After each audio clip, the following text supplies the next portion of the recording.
হে ঈমানদারেরা, তোমরা আল্লাহ তাআলাকে ভয় করো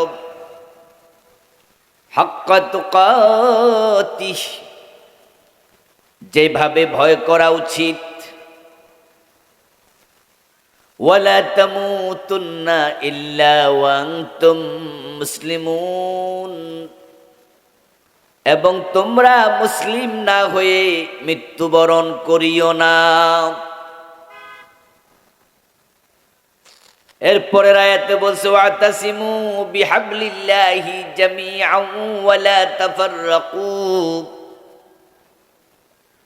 তোমরা আমি আল্লাহর রশি কোরআনকে সবাই মিলে ঐক্যবদ্ধভাবে ধারণ করো। কোরআন গ্রহণ করার ক্ষেত্রে একে অপর থেকে বিচ্ছিন্ন হইও না। এরপরের আয়াতে বলছেন ওয়ালতাকুম মিনকুম উম্মাহ, তোমাদের মাঝে এমন একটি দল থাকা উচিত। কি থাকা উচিত? কে বলতেছে? এমন একটি দল থাকা উচিত, উম্মাহ, মিল্লাহ, দল, ইয়াদউনা ইলাল খায়র, যেই দলের লোকেরা মানুষকে ন্যায়ের পথে, কল্যাণের পথে ডাকবে, ইসলামের দিকে ডাকবে। ওয়া ইয়ামুরুনা বিল মা'রুফি ওয়া ইয়ানহাউনা আনিল মুনকার,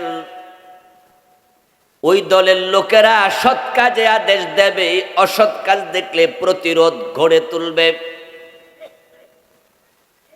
ওয়া উলাইকা হুমুল মুফলিহুন, আমি আল্লাহ যে অর্ডারগুলো দিলাম যদি এগুলো মেনে চলে তারাই সফল হবে।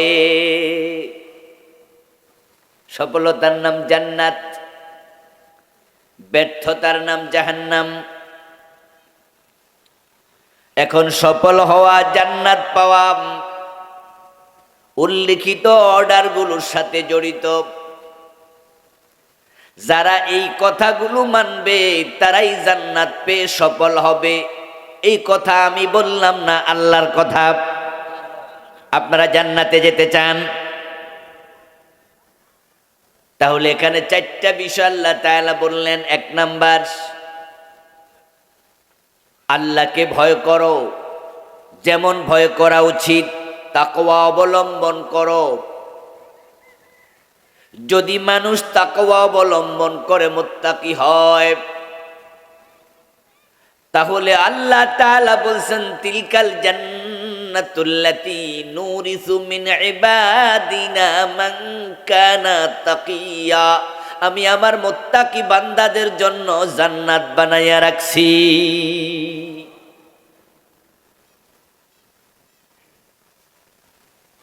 ইন্না আকরামাকুম ইনদাল্লাহি আতকাকুম, তোমাদের মাঝে যার তাকওয়া যত বেশি আল্লাহর কাছে তার সম্মানও তত বেশি। ওয়াত্তাকুল্লাহ ওয়া কুনু মা'আস সাদিকিন, তোমরা মুত্তাকি হও, আল্লাহকে ভয় করো এবং সত্যবাদীদের সঙ্গী হয়ে চলো। এমন দলে থাকো যেই দলের লোকেরা সত্যবাদী। কুনু মা'আস সাদিকিন, ভালো মানুষের সাথে থাকো। এই অর্ডারটা কার? এখন আত্মসমালোচনা করতে হবে কথাগুলো শোনার সাথে সাথে। আমরা এখানে যারা আছি প্রত্যেকে আমরা দল করি। দল করে না ছোট পোলাপান, দল করে না পাগলে, আর কোন দলে নাই এমন মানুষের সংখ্যা এই দেশে 5% হবে না। আমরা হয়তো কর্মী, না হয় নেতা, না হয় সমর্থক, না হয় মনে মনে হলো কোনো না কোনো দলকে সাপোর্ট। হয়তো আমি নিষ্ক্রিয়, সক্রিয় না, কিন্তু দলের বাহিরে আমরা খুব একটা নাই। এখন আল্লাহ কয় এমন দল করো যেই দল মানুষকে ইসলামের দিকে ডাকে। প্রশ্ন হলো আপনি যে দলকে সাপোর্ট করেন আপনার দল মানুষকে ইসলামের দিকে ডাকে কিনা? আমরা যে ইসলামী আন্দোলন করি, আমাদের ইসলামী আন্দোলনের বিরুদ্ধে এই দেশের কত হুজুররা ফতুয়ার কিতাব লিখেছে। আপনি তো বুঝতে পারছেন আমি কোন ইসলামী আন্দোলনের দিকে ইঙ্গিত করছি। আমার ইসলামী আন্দোলনের বিরুদ্ধে এই দেশে অসংখ্য আলেমরা ফতুয়ার কিতাব লিখেছে। মাওলানা মওদুদী রহমতুল্লাহি আলাইহির বিরুদ্ধে অসংখ্য আলেম কিতাব লিখেছে, বই লিখেছে, মাহফিল গুলোতে এসে আমার ইসলামী আন্দোলনের বিরুদ্ধে নাম ধরে ধরে বলে। কিন্তু আমাদের মুখ দিয়া বাংলাদেশের কোন ইসলামী আন্দোলনের বিরুদ্ধে একটা কথা শুনতে পাবেন না।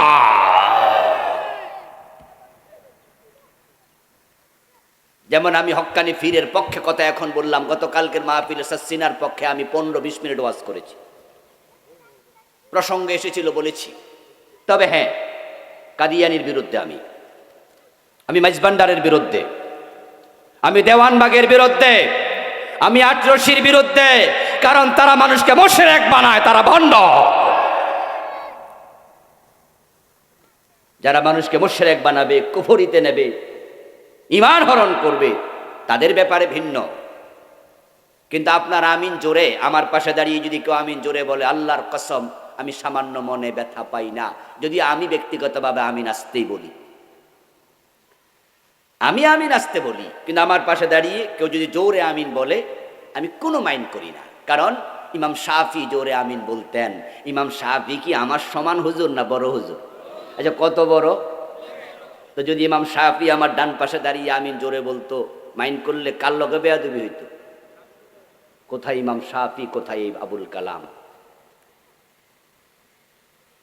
এবার বলুন তো, ইমাম শাফি রাহিমাহুল্লাহ যে আমিন জোরে বলছেন, এটাও হাদিসে আছে না নাই? তাহলে আপনার ডান পাশে দাঁড়িয়ে যে আমিন জোরে বলছে, আপনি মাইন্ড করলেন, তাহলে আপনার এই বিরক্তিটা আল্লাহর নবীর হাদিসের উপরে গিয়ে পড়ছে। আর আমার দেশের লোকেরা তো বলে দেয় যে এই মসজিদে আমিন জোরে বললে বের করে দিবা। ওরে বাবা রে বাবা, আমিন নিয়ে মারামারি, টুপি ফাঁস করলি না এক করলি নিয়ে মারামারি। এই যে আমি বড় টুপি মাথায় দেই, এই বড় টুপি নিয়ে অনেকে মাইন্ড করে, অনেক বইয়া বইয়া কয় কি টুপি একটা মাথার দিয়াইছে। অথচ আমার নিজের 4 ছেলে, তারাও তাদের মতো টুপি মাথায় দেয়। আমার এক ছেলে অলরেডি কওমি মাদ্রাসায় পড়তেছে, 4টার মাঝে একটা রানিং কওমি মাদ্রাসায় পড়ে। তো হেতে কোনো সময় মাথা ফাঁস করলি দেয়, কোনো সময় এক করলি দেয়, আমি মাইন্ডে করি না। প্রিয় নবীজি মাথার উপর 1 খণ্ড কাপড় রাখতেন। শামাইল তিরমিজিতে পড়েছি, রাসূলুল্লাহ সাল্লাল্লাহু আলাইহি সাল্লাম মাথায় তেল দিতেন। ওই তেলের উপর 1 খণ্ড কাপড় রাখার কারণে মাঝে মাঝে তেলের সাথে লেগে টুপিটা লেপ্টে যেত। তাহলে হাদিসে পাওয়া যায় রাসূলুল্লাহ মাথায় কাপড় ব্যবহার করছেন। তবে হ্যাঁ, তিনি টুপি পরেছেন ঠিক, টুপি যেটাকে বলে কাপড় না। কাপড় মানে তো একটা রুমাল টাইপের কিছু। টুপি পরেছেন, হাদিস আছে। আল্লাহর হাবিব মাথা ঢাকতেন, এটা হলো সুন্নাহ। এখন মাথা ঢাকার জন্য টুপি 3 করলেই হইতে পারে, 1 করলেই হইতে পারে, আমার মতো হইতে পারে। আপনারা যারা মক্কায় যাবেন হজ করতে, উমরা করতে, সেখানে গেলে দেখবেন আফ্রিকান যারা আছে, যারা ওমানি আছে, তারা সবাই আমাদের এই টুপিগুলা পরে আমার মতো। পাকিস্তানি লোকেরা পরে সামনে এরকম খালি, আবার পাকিস্তানি লোকেরা পরে আবার 5 করলি। পাঞ্জাবির ডিজাইন আলাদা, কাপড়ের ডিজাইন আলাদা হতেই পারে, এটা কোনো ব্যাপার না। আমরা দেখবো তার ঈমান কালেমা ঠিক আছে কিনা। কিন্তু আপনি টুপি লইয়া ঝগড়া লাগাই দিলেন। 5 করলি রে পিডাইলে 1 করলি আলাকে ফিটুক, উঁচু টুপি আলারে ধরলে নিচু টুপি আলাকে মারো, এই দলরে পিডাইলে ওই দল কয় ফিটাক। আর তারা সুযোগ নিয়া তখন তারা আমাদের সবাইকে মারতেছে। গত 15 বছরে দালাল আলেম সারা আহলে হক সকল আলেম মার খাইছে, শুধু আমাদের বিচ্ছিন্নতার কারণে। আল্লাহ বলে ওয়াতাসিমু বিহাবলিল্লাহি জামিআন ওয়া লা তাফাররাকু। এবার আরেক আয়াতের অংশে চলে গেলাম। দলটা বলে এবার এখানে আসলাম। একটা দল থাকা উচিত। তাহলে আপনারা যারা বলতেছেন আমি দল করি না, তাহলে আপনার অবস্থান আল্লাহর কোরআনের এই আয়াতের উল্টা। এই আয়াতের উল্টা। ও প্রিয় ভাইয়েরা, আজকে যে আমাদের সামনে ওসি সাহেব আসছে, উনি কিন্তু একা আসে নাই, উনার সাথে উনার ফোর্স আছে না? কথা বলে না কেন, আছে না? যখন উনি কোথাও পাঠায়, কোনো জায়গায় চুরি হয়েছে, আপনি খবর দেবেন মোবাইলে যে ওসি সাহেব অমুক জায়গায় কিছু পোলাপান মাস্তানি করতেছে, উনি কি একটা পুলিশ পাঠাবে না কয়েকজন? একা একা হয় না রে ভাই, একা একা হয় না। এই জন্য যদি অন্যায় প্রতিরোধ করতে চাও, সুদ বন্ধ করতে চাও, ঘুষ বন্ধ করতে চাও, আল্লাহর জমিনে আল্লাহর আইন কায়েম করতে চাও, একা থাকিও না, দলে আসো, দলে আসো, ইসলামী দলে আসতেই হবে। একা থাকো কেন? আমি কোনো দল করি না, মরলে কিন্তু তোমার ঠিকই দলে পাবলিক তাকায় তুলে দেবে। বিসমিল্লাহি ওয়ালা, এ দোয়া আসেনি? এ দোয়ার বাংলা অর্থ কি? একা একা কই জি না, আল্লাহর নামে রাসূলের দলে, তো দল তো আইলই। বিসমিল্লাহি ওয়ালা মিল্লাতি রাসূলিল্লাহ, আল্লাহর নামে তোমাকে রাসূলের দলে তুলে দিলাম। তাহলে মরার পরেও একা থাকার সুযোগ নাই, আর জিন্দা থাকতে তুমি একা কেন? যত দুষ্ট লোকেরা আছে তারা দল করলো, বলে তারা আমরা অমকের আদর্শ বাংলাদেশে বাস্তবায়ন করতে চাই। অমকের আদর্শের কথা বলাতে একদল লোক বলে হ্যাঁ আমরা ঠিক আছে, আমরা অমকের আদর্শের সৈনিক। ওরা বলে না না, আমরা অমক না, আমরা তুবকের আদর্শ অমক। এরা আবার এক হলো। ওরা এক হইয়া গত 53 বছরে 10 বছর দেশ চালাইছে অমকের আদর্শ বানানোর জন্য, বাস্তবায়নের জন্য। এর আগে ওরা চালাইলো আরো 10 বছর 20 বছর তমকের আদর্শ বাস্তবায়নের জন্য। আমরা যারা নবী মুহাম্মদকে আদর্শ মানি, তার আদর্শ প্রতিষ্ঠার জন্য আমাদেরও ইসলামী দল দরকার আছে না নাই? তারা দলীয় বুঝলো, দলীয় ভাবে করলো, তুমি কেন বিচ্ছিন্ন? কোরআনকে আলাদাভাবে ধরার কোনো অনুমতি নাই। কোরআনকে ধরার নিয়মই হলো সবাই মিলে। ওয়াতাসিমু বিহাবিলিল্লাহি জামিআ, ও দুনিয়ার মানুষেরা, মুসলমানেরা, তোমরা সবাই মিলে ঐক্যবদ্ধভাবে আল্লাহর কোরআনকে ধরো।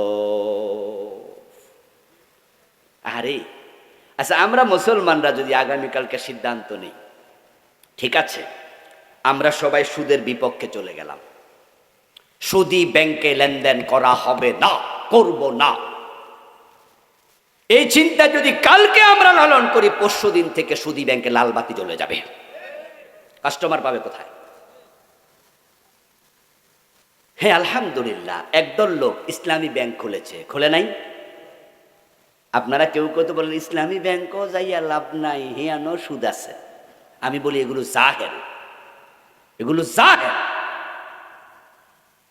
ইসলামী ব্যাংকের বিরুদ্ধে কথা বলে তুমি সুদী ব্যাংকের পক্ষ নিচ্ছ। একটা দেশ যেই পর্যন্ত রাষ্ট্রীয়ভাবে 100% ইসলামী হবে না, ততক্ষণ পর্যন্ত অর্থনীতিকে 100% সুদ মুক্ত করা যাবে না।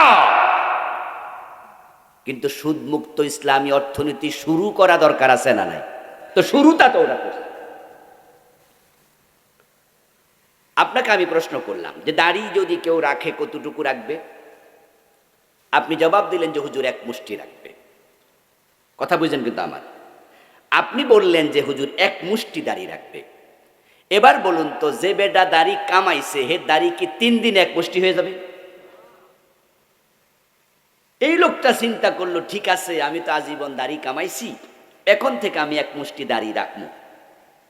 এই চিন্তা করে সে দাড়ি রাখা শুরু করলো। এটুকু লম্বা হওয়ার পরে আপনার সাথে রাস্তায় দেখা, আর আপনি তার দিকে তাকাইয়া ব্রু কুঞ্চিত করে একটা বেটকি মাইরা করলেন, এই বেটা কি দাড়ি রাখছ? এই দাড়ি রাখন আর কামান এক কথা। আপনার গুতা খাইয়া বেটা যদি কয় যা, তো যদি আর এই রুম হয়তো কামাইলাম, যা হইল নি কামনা। একজন লোক ল্যাংটা হাঁটে, আরেকজন লোক শর্ট প্যান্ট পরে হাঁটে, যে শর্ট প্যান্টটা একবারে জাঙ্গিয়া টাইপের, রানের গোড়ায়। আচ্ছা, রানের গোড়া যে ব্যক্তি একবারে ফ্যান পড়ছে, তার হাঁটু থেকে রানের এই পর্যন্ত দেখা যায়, এটা কি কবিরা গুনাহ হবে না? কথা বলেন, কথা বলতে হবে তো ভাইরা, কবিরা গুনাহ হবে না? আচ্ছা, যে বেটা ল্যাংটা ওইটা কি কবিরা গুনাহ না? তো যে বেটা হাফ প্যান্ট পরছে, আপনি যদি কন যে মিয়া কবিরা গুনাহ একটাই, ল্যাংটা থাকলে যে কথা, তুমি যে ফ্যান পরছো এটা এক কথা। এই কথা খুঁচা মাইরা যদি ফ্যানটা খোলা এলান, কামটা ভালো করছেন তো? এই জন্য বলছি জাহেল। ইসলামী ব্যাংকের বিরুদ্ধে যারা কথা বলে সবগুলা জাহেলে মোরাক্কাব, জ্ঞান পাপি। বলে কিনা ইসলামী ব্যাংক গুড়াই খায় আর সুদী ব্যাংক ডাইরেক্ট খায়। বাংলাদেশে যেই সমস্ত পণ্ডিত ইসলামী ব্যাংকের বিরুদ্ধে কথা বলে তাদের মাঝে 99.99 খোঁজ নিয়ে দেখেন সোনালী ব্যাংক, জনতা ব্যাংক, সুদী ব্যাংকে অ্যাকাউন্ট করে। ইসলামী ব্যাংক তো ঘুরাইলো, আর তুমি যেটা অ্যাকাউন্ট করছো এটা তো ডাইরেক্ট দিল। তো মারাত্মক কোনটা? যে ডাইরেক্ট মাইরা দিল। আর ইসলাম আমাদেরকে ঘুরাতেই তো বলে কিছু কিছু কাজ আছে ঘুরাইলে জায়েজ হয়। ছেলে এবং মেয়ে কলেজে পড়ে, ইউনিভার্সিটিতে পড়ে, তারা একজন আরেকজনের সাথে প্রেম করে, হাতে ধরে হাঁটে, বিকাল বেলায় বইয়া বইয়া বাদাম খায়, মাগরিবের পরে সিনেমা হলে সিনেমা দেখতে চলে যায়, একসাথে চলে, পরে আবার দেখা যায় মিশতে মিশতে অবৈধ সম্পর্ক, পেটে বাচ্চা চলে আসলো। বাচ্চাটা হালাল না হারাম? হালাল জাদা না হারাম জাদা? কিন্তু দুইজন সাক্ষী রেখা ইজাব কবুল করত, এই বিবাহটা হয়ে গেছে। এখন যদি বাচ্চা হতো তখন বাচ্চাটা হতো হালাল জাদা। এখন শব্দ দুইটা, ইজাব এবং কবুল, সাক্ষী আছে দুইজন, একটু ঘুরাইলে জায়েজ। কারণ এই কবুল ইজাব ছাড়া তারা দুইজনে যে কাম করছে, কবুল ইজাবের পরে তো একই কাম করছে। বাচ্চা হওয়ার জন্য যা করা লাগে বিবাহের আগেও তাহা, পরেও তাহা। কিন্তু বিবাহ হলো ঘুরাইছে, আর বিবাহের আগে ডাইরেক্ট মাইরা দিছে, তাই ঘুরাইলেও তো জায়েজ হয়।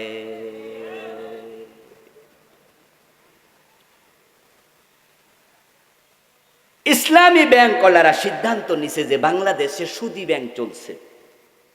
সুদ খাওয়া এত বড় জঘন্য গুনাহ, ৭৩টা গুনার মাঝে সবচেয়ে ছোটটা হলো নিজের মায়ের সাথে জেনা করা। কি জঘন্য! আর সবচেয়ে বড়টা হলো আল্লাহ এবং তার রাসূলের সাথে যুদ্ধের ঘোষণা দেয়া।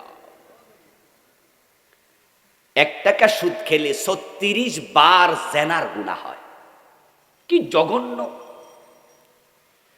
ইসলামী একটা দল বাংলাদেশে চিন্তা করলো যে আমরা সুদ থেকে মানুষকে ফিরাবো কিভাবে? আমরা ব্যবসায়িক ট্রানজাকশন করব। কিভাবে করবে?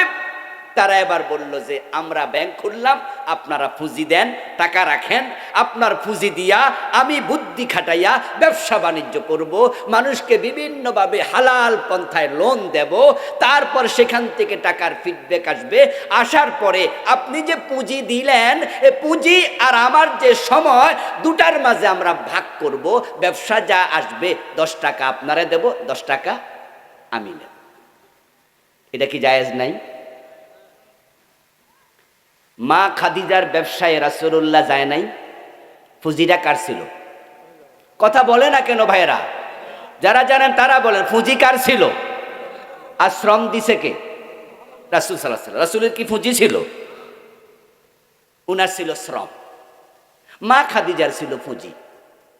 প্রিয় নবী সাল্লাল্লাহু আলাইহি ওয়াসাল্লাম মা খাদিজার দাস মাইসারাকে সাথে নিয়ে তিনি চলে গেলেন ব্যবসা করতে সিরিয়ায়। ফিরে আসলেন, ব্যবসায় যা পাওয়া গেল কিছু রাসূল নিল, কিছু মা খাদিজা নিল। তার ইসলামী ব্যাংকের এই সিস্টেমটা রাসূলের জীবনে আছে না নাই? ইসলামী ব্যাংক আপনার সাথে কমিটমেন্ট করবে যে আপনার পুঁজির টাকা আমরা হারাম খাতে ব্যয় করব না, আমরা হালাল ব্যবসা করব, তারপরে সেখানে পার্সেন্টেজ হিসাবে ভাগ করে আপনারে কিছু দেব, আমরা কিছু নেব। তো এখানে আপনি সুদ পাইলেন কই? এটা তো রাসূল নিজে করেছে। এবার লোকেরা বলবো হুজুর কিছু কিছু ঝামেলা কিন্তু আছে। কি ঝামেলা রে ভাই? ইসলামী ব্যাংক যে রাষ্ট্রের কাছে কোটি কোটি টাকা রাইখা দিছে বাংলাদেশ ব্যাংকে জামানত, ওই শত শত কোটি টাকা, সেখান থেকে বাংলাদেশ ব্যাংক তো তাদেরকে সুদ দেয়, ওই যে সুদ কিছু ঢুইকা গেছে। আমি কই ভাই আপনার বুদ্ধি আছে তো, খুঁজা দোষ বাইর করে লালেন, আমি তো ভালো বুদ্ধি রাখেন দেখি, দোষ একটা খুঁজা পাইছে ওই যে আনতে আই। আচ্ছা, ইসলামী ব্যাংক যদি বলে যে না আমরা বাংলাদেশ ব্যাংকে কোনো টাকা রাখবো না, সরকার কি ইসলামী ব্যাংক দিব? রাষ্ট্র আইন করছে বাধ্য করে। এখন কি করবা? এখন কি করবা? এখন তুমি যদি বলো যে না দরকারই নাই, তাহলে সুদই খাই, কামটা ঠিক হলো না। কামটা ঠিক হলো না কারণ যে কিছু হাফ প্যান্ট পরেছে, এবার তাকে বাকি হাঁটু পর্যন্ত কাপড় নামানোর ওয়াজ করা দরকার, ল্যাংটা বানানোর ওয়াজ করো না। যে দাঁড়িয়ে কেন্সি রেখেছে তাকে ওয়াজ করে লম্বা বানাও, কামানোর ওয়াজ করো না। তুমি যে বললা দোস্ত যে ইসলামী ব্যাংকওয়ালারা ঘুরাইয়া খায়, তোমার কথার সাথে আমি একমত। তাহলে তোমাকে প্রশ্ন করব, তাহলে সুদি ব্যাংক বাদ দিয়া তুমি একটা ফিউর ইসলামী ব্যাংক বানাও, বানাইছো? কই না না, এটা কি আর পারিনি। তো যে কথা কই কাম করতে পারে না তার কথা এত বেশি কেন? চুপ থাক বেটা, যে কাজ বারসটা তুই চুপ থাক। এই জন্য আমরা যারা ইসলামী ব্যাংক বানাইছি, আমরা কিন্তু চাচ্ছি দুই এক জায়গায় প্রবলেম আছে, আমরা বলি ইসলামী ব্যাংকওয়ালাদেরকে, অফিসারদেরকে বলি, হ্যাঁ মাহফিলে যাচ্ছিলাম সিলেটে, দুপুর বেলায় নামাজ পড়ার জন্য কোথায় জানি নামলাম, নামার পরেই মসজিদে পাইয়া কিছু ভাই ধরলো, ধরে হুজুর আপনি এখানে? আরে মাহফিলে যাচ্ছি। বলে ইসলামী ব্যাংকের বসে একটু বসেন, আমরা এখানকার অফিসার। এক কাপ চা খাওয়ার জন্য বসলাম, অফিসারের রুমে ম্যানেজার নিয়ে গেল। তারপরে ম্যানেজার একা একা আমার সাথে বলল যে হুজুর কয়েকটা অভিযোগ আছে, আপনি একটু দয়া করে যদি এই অভিযোগটা হেড অফিসে জানাতেন। কি? তিনি দুই একটা বিষয় বললেন যে আমার কাছে মনে হচ্ছে এই জায়গাতে আমরা ইসলাম পালন করতে পারছি না। এটা জানার পরে আমি ভাবলাম যে এই প্রবলেমটা ওনারা একা নয়, এই প্রবলেমটা একাধিক ব্যাংকের অফিসে মানে ব্রাঞ্চে হচ্ছে। কি করা যায়? তখন আমি নিজে ফেসবুকে স্ট্যাটাস দিলাম, ইসলামী ব্যাংকে এই জায়গায় অবশ্যই সংশোধনী আনতে হবে। ইসলামী ব্যাংকের পক্ষে মাঠে ময়দানে আমরা কথা বলি। নিজেরা আমরা হারাম খাওয়ার জন্য ইসলামী ব্যাংকে লোন অ্যাকাউন্ট করি না, আমাদেরকে 2 টাকা কম দেবে, হালালটা দেবে। এই জায়গার লিকেজ বন্ধ করতে হবে। আমি স্ট্যাটাস শক্ত করে দেওয়ার পরে 2-3 দিন পরেই একবারে সরিয়া যে কাউন্সিল, ওদের যে মূল অ্যাডভাইজারি কমিটি আছে, কমিটির সেক্রেটারি আমার সাথে পরিচিত, আমাকে ফোন দিলেন। ফোন দিয়ে বললেন যে ভাইজান আপনি যে স্ট্যাটাস দিলেন লারাফারা তো খাইয়ে গেছে, একবারে তো বিশাল ঝামেলা হয়ে গেছে। বললো আমাদের অফিসার, আমাদের একবারে পরিচালনা বোর্ড, তারা বলল যে এই জাতীয় ঘটনা কোথায় ঘটতেছে হুজুর থেকে একটু জানেন তো। আমি তখন বললাম যে আর আমি ম্যানেজারের নাম কই বেটা, চাকরি খাও। কোন অফিসে ঘটছে আমি কিন্তু নাম বলবো না, এটা আমার না, কিন্তু ঘটে যদি থাকে সংশোধন আনতে হবে। উনি তখন বললেন যে হ্যাঁ আমরা ইতোমধ্যে সিদ্ধান্ত নিয়েছি, যদি কোথাও এটা ঘটে যেন সামনে ঘটতে না পারে। আমি আল্লাহর কসম করে আপনাদের শোনাচ্ছি, আমি লেখার পরে তারা আমাকে ফোন দিয়েছে মূল অফিস থেকে এবং বলেছে এটা যেন না হয়। এই কথার মাঝে তাদের মাঝে ভালো চিন্তা আছে না নাই? ওদেরকে সহযোগিতা করো, তারা যেন 100% ভালো হয়। এবার বলুন তো, রাষ্ট্র যে জায়গায় প্যাঁচ লাগাইছে, ইসলামী রাষ্ট্র হওয়ার আগে এই প্যাঁচ ছুটাবে কে? এখন ওই প্যাঁচ ছুটানোর জন্য ইসলামী রাষ্ট্র বানানো দরকার আছে না নাই? এই জন্য ইসলামী ব্যাংক যারা বানাইছে তারা ইসলামী রাষ্ট্র গঠনের জন্য দলও বানাইছে, কাজও করতেছে। কাজের কারণে গত 15 বছর তাদেরকে ফাঁসি দিছে, তাদেরকে মাইরা জেলে ঢুকাইছে। আর আপনারা যারা মিঠা মিঠা সুন্নাহ পালনকারী, আপনাদের অনেকে মাইর খাওয়া লাগে নাই, আপনাদের ফাঁসিও দেয় নাই, ভালো ছিলেন। তবে হ্যাঁ আলহামদুলিল্লাহ অনেকের মাঝে ইদানিং পরিবর্তন আমরা দেখছি, এটা ভালো দিক। এখন আলেমরা বাংলাদেশে আল্লাহর কোরআনকে ঐক্যবদ্ধভাবে ধরার জন্য মোটামুটি এক হওয়ার পথে। আপনারা জানেন তো, দোয়া করবেন আলেমদের জন্য। আমরা ঐক্যের ফেরি করছি, আলহামদুলিল্লাহ আলেমদের মাঝে ঐক্যের একটি আভাস পাওয়া যাচ্ছে। আমরা আশাবাদী অগাস্ট বিপ্লবের পরে যেইভাবে বাংলাদেশের জালেমদের বিরুদ্ধে ঐক্যবদ্ধ প্রতিরোধ তৈরি হয়েছে, যদি আলেমরা এক হয়ে যায়, হতে পারে আগামী সংসদে কোরআন সংবিধান হয়ে যাবে। সময়ের অপেক্ষা।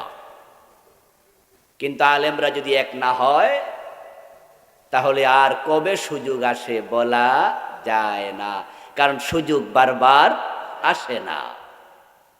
আলহামদুলিল্লাহ বাংলাদেশে এখন আলেম ওলামাদের মাঝে ঐক্যের একটি বন্ধন দেখতে পাচ্ছি। আল্লাহ বলছে ওয়াতাসিমু বিহাবলিল্লাহি জামিআ, কোরআনকে ঐক্যবদ্ধভাবে ধরো। আমরা সবাই মিলে কোরআনের পক্ষে আসতে চাই, কোনো দলের পক্ষে না। অমুক দল তমুক দল এটা জরুরি নয়, এটা জাস্ট একটা নাম। এই নাম থাকতে পারে, কিছুদিন পরে চেঞ্জও হতে পারে, এটা কিচ্ছু আসে যায় না। চিন্তার মাঝে ঐক্য দরকার। আমরা আল্লাহর কোরআনকে ক্ষমতায় নিতে কথা বলি, কোনো দলকে না, কোনো ব্যক্তিকে না। কোরআন যদি ক্ষমতায় যায়, তাহলে দেশ সংশোধন হয়ে যাবে ইনশাআল্লাহ। এবার আপনারা বলুন তো, কোরআন কি কোনো দলের, কোনো গোষ্ঠীর? আসুন না আমরা কোরআনের দলে যোগ দেই। না রাসূলের দলে যে আপনাকে তুলে দেয়া হবে মরার পরে, যদি মরার আগে না আসেন, রাসূল আপনার মরা লাশ নেবে তো? মরা লাশ তো বউও নেয় না, ফোলামাইও নেয় না। করোনা হওয়ার পরে আমরা দেখছি হাসপাতালে রাইকা পালায় গেছে বাবার লাশ, এমন ঘটনা ছিল কিনা? আরে মরা লাশ তো বউ একা পাহারা দেয় না, বাচ্চারা একা পাহারা দেয় না, কবে কবর দিব, পাগল হয়ে যায়। সব মানুষ মিলে শুধু বলবে বিদায় দাও, বিদায় দাও, বিদায় দাও।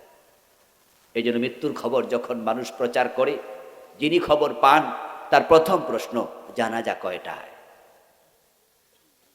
প্রথম প্রশ্ন। আপনি বলুন না অমুক মারা গেছে, বলবি ইন্না লিল্লাহি ওয়া ইন্না ইলাইহি রাজিউন। আহারে মারা গেছে ভাই, হ্যাঁ, জানাজা কয়টায়? মানে বিদায় কয়টায়? বিদায় কখন? বিদায় কখন? আপনজনেরা চলে যাবে, বাঁশ যারে বাঁশ কাটো। আরেকজন চলে যাবে, কাপড় কিনে নিয়ে আসো। আরেকজন চলে যাবে, যাও বাইক নিয়ে মানুষকে জানাও। শুধু একটাই কথা, বিদায়, বিদায়, বিদায়। চলে যাও, চলে যাও, চলে যাও। কোথায় যাবে? কোথায় যাবে? কার কাছে যাবে? ইন্না লিল্লাহি, আমরা আল্লাহর জন্য, ওয়া ইন্না ইলাইহি রাজিউন, তার কাছে যাব। আর আল্লাহর কাছে যখন যাবেন, তখন আল্লাহ জিজ্ঞাসা করবেন যে ঐক্যবদ্ধভাবে জমিনে কোরআন কায়েমের জন্য তোমার ভূমিকা কি ছিল বলো। তখন জবাব কি? আজীবন অমুক দল তমুক দল ছিলেন, মরার পরে মাইকে পর্যন্ত মাইক হাতে নিয়ে এলাকার নেতারা বলছে আমাদের অমুক দলের তমুক নেতা আজকে মারা গেছে, তার জন্য সবাই দোয়া করবেন। কিছুক্ষণ পর আরেকজন মাইক হাতে নিয়ে বলে আমাদের অমুক দলের প্রেসিডিয়াম সদস্য তিনি। ওরে বাবা রে বাবা, কত বড় নেতা! অমুক দল তমুক দল। আর কবরে দেওয়ার সময় রাসূলের দল। ফেরেশতা কয় লাড়ি লিয়া খাড়া রইছি, আইয়া দেন।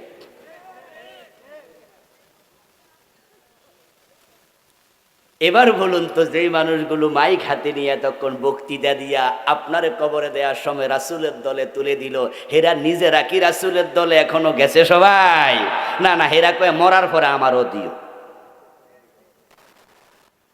এই জাতীয় কাজ করবেন না। যেহেতু রাসূলুল্লাহ দলে যেতেই হবে, মরার আগে আসা দরকার আছে কিনা? রাসূলের দল মানি কোরআনের দল, রাসূলের দল মানি হাদিসের দল। যাদের দলীয় ম্যানিফেস্টোতে কোরআনের আইনের কথা নাই, যাদের দলীয় সংবিধানে কোরআনের আইনের কথা নাই, যারা দলে ক্ষমতায় গেলে কোরআন প্রতিষ্ঠিত করে না, তাদের দল করা হারাম, হারাম, হারাম। ওখানে থাকবেন না, চলে আসুন কোরআনের কাছে। ওই নেতা এমপি হইয়া চুরি করবে, আপনি ভোটার, আপনি কয় টাকা পাবেন? কিন্তু গুনার ভাগ সমান। কথা কি বোঝেন? বেড়া দেশের টাকা চুরি করে কানাডায় বেগম পাড়া বানাবে, বেটা টিআইবি আপনার টিআরের গম খাবে, কাবিকার গম খাবে, মানুষের টাকা লুট করে খাবে। বিভিন্ন বরাদ্দ আসবে, সেখান থেকে 20% দেবে, 80% পকেটে ঢুকাবে, হাজার হাজার কোটি টাকার মালিক হয়ে যাবে। আপনি ভোট দিয়েছেন, দিয়ে আপনি ঘুমাচ্ছেন, 5 বছর পরে আবার দেবেন। আপনার ভোট পাইয়া বেটা নেতা হইয়া হাজার কোটি টাকা চুরি করেছে, যত গুনাহ কামাইছে আমল নামায় আল্লাহ অর্ধেক অটোমেটিক সিস্টেমে পাঠাই দেবে। অ্যাকাউন্টে অটোমেটিক জমা হবে, কারণ বেটারে এই চুরি করার জন্য আপনার সহযোগিতা আছে না নাই? আর যদি এমনটি হতো যে আপনার ভোট পাইয়া এমন ব্যক্তি নেতা হয়েছে যে সংসদে গিয়ে আল্লাহর কোরআনের পক্ষে কথা বলবে, কোরআনের আইন চালু করবে, সে বলবে মাননীয় প্রধানমন্ত্রী, মাননীয় শিক্ষামন্ত্রী, আমরা চাই আমাদের প্রাইমারি স্কুলে কোরআন ঢুকিয়ে দেওয়া হোক, আমাদের হাই স্কুলের সিলেবাসে কোরআন ঢোকানো হোক, আমাদের বিশ্ববিদ্যালয়ের সিলেবাসে কোরআন ঢোকানো হোক, ক্লাস 1-এ কায়দা পড়াতে হবে, ক্লাস 2-এ 10টা সূরা মুখস্থ করাতে হবে, ক্লাস 4-এ 5 পাস করলে সব বাচ্চা যেন রিডিং কোরআন পড়তে পারে, ক্লাস 8-9-এ গেলে যেন 5 পারা তাফসীর শিখা হয়ে যায়। আর আপনার নেতার কথায় ধাক্কা খাইয়া প্রধানমন্ত্রী মন্ত্রী পরিষদ সিদ্ধান্ত নিল হাই স্কুল প্রাইমারি কলেজে কোরআন ঢুকবে, আপনি ভোটার যতদিন কোরআন পড়বে অটোমেটিক আমল নামায় সওয়াব যেতে থাকবে।